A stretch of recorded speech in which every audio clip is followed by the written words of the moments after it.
Fellas, you know Degree Cool Rush deodorant, right? Well, last year they changed the formula, and guys were mad about it. One dude even started a petition. So guess what? Degree heard us, admitted they messed up, and brought the original Cool Rush scent back exactly how it was. And it's in Walmart, Target, and other stores now for under $4. So grab some and remember why its cool, crisp, and fresh scent made it the #1 men's antiperspirant for the last decade. Degree Cool Rush is back, and it smells like victory for all of us.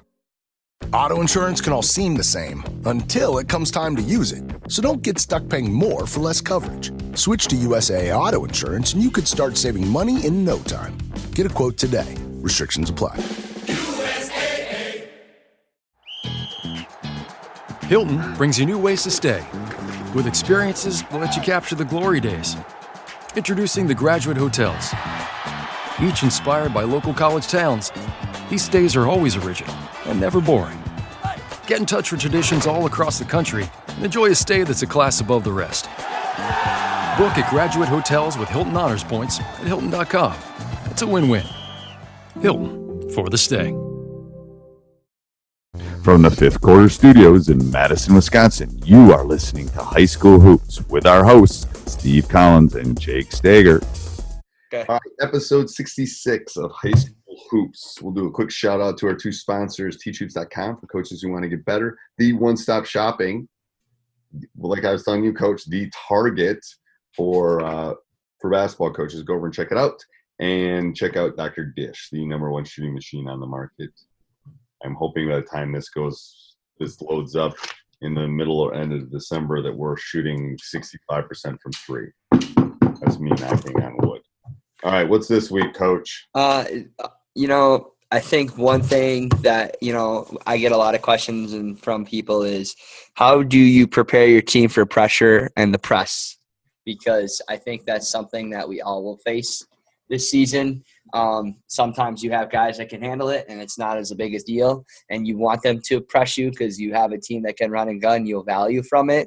But a lot of times you don't necessarily have that, and it's something that you're going to see at some point in the season.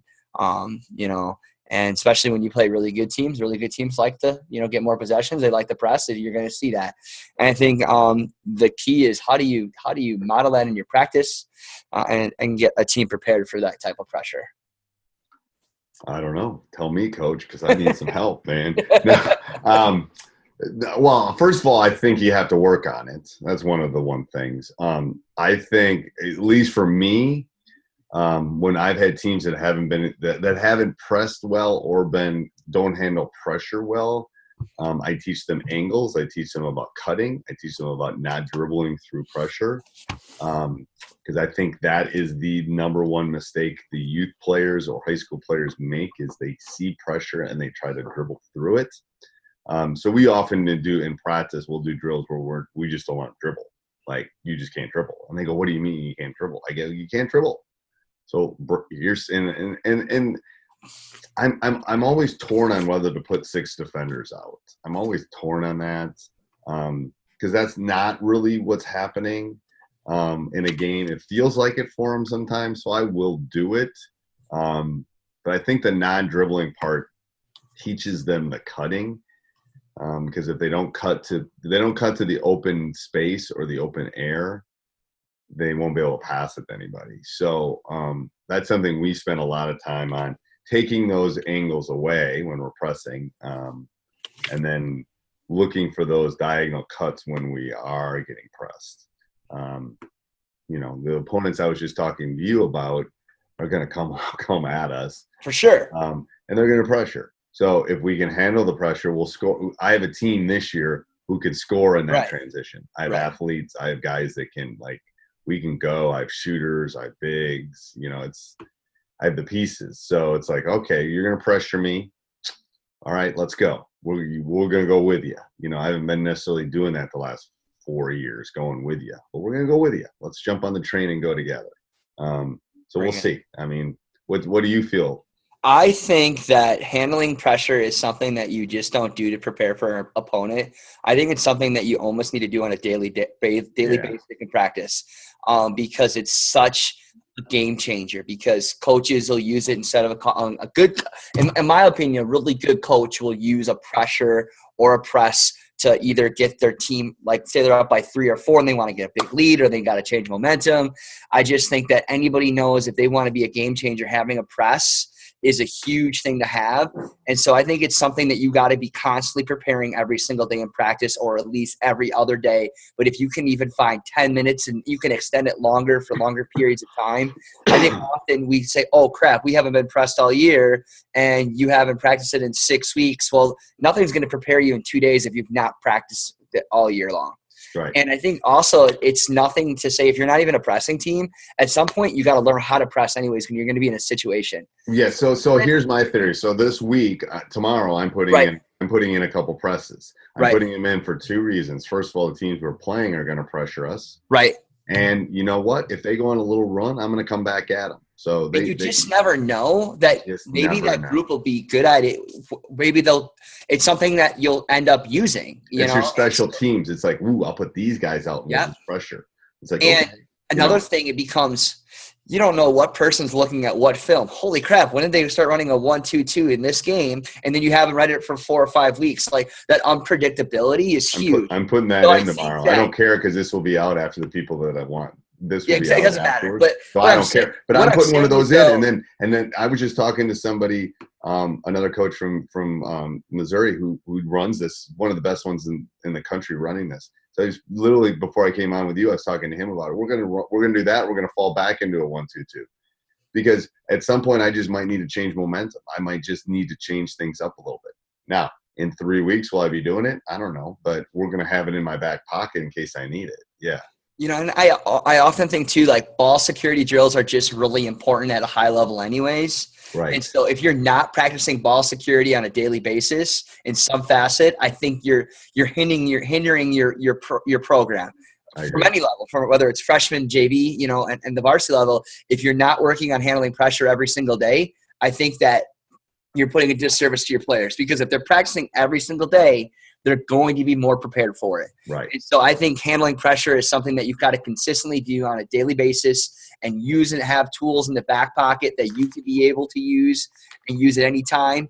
And then, and then get creative with it. You could have 6 players on defense once in a while. Right. But it's not something that you do 2 days before practice, 2 days before an opponent that hasn't pressed you all year. The kids are going to be confused. Right. It's going to be more effective if you've been running this press all year and you add another guy. Well, it's going to be more effective and harder for that your players right now, Right. And so I think it's, that backward planning. Hey, we're going to see pressure this year. How are we going to handle it? Are our guys comfortable on the court? Doesn't matter if we can handle it or not. I just think we got to make sure they're prepared for it at all times, because they're going to see pressure. Because if games are close and teams got to get back up on you, they have to come and get you at some point.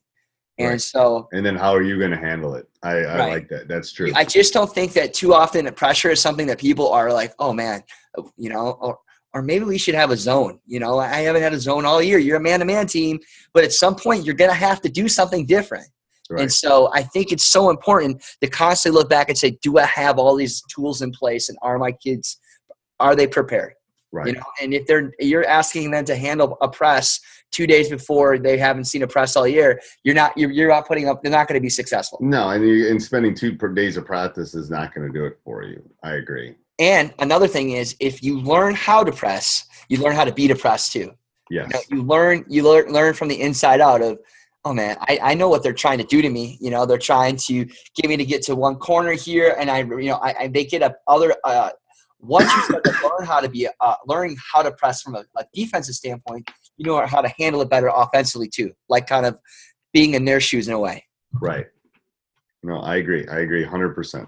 I mean, yeah, I would love to press all game, but sometimes you can't. You don't have can't. The athletes. Yeah. But I just for our viewers, and our listeners, is that you just can't expect to 2 days beforehand expect it to work. It's not going to be that way. It's just not. It's got to be a daily thing. I think that's a great point to take away, Coach. All right, good. Till next week. Sounds great. All right. Hey, everybody. I hope you enjoyed that. If you did, make sure you subscribe and like. Leave a written review. I read every one of those written reviews. Also, if you're thinking of taking your, maybe you've had a 500 season, maybe you just got done with your season, maybe you're starting your season, let me help you take your team to the next level. I've been there. I've experienced it. Trust me, I can help you take it to the next level. we'll get on a call and we'll get it all figured out. I'll make sure you subscribe and like. Have a great day. This podcast is part of the Sports Social Podcast Network.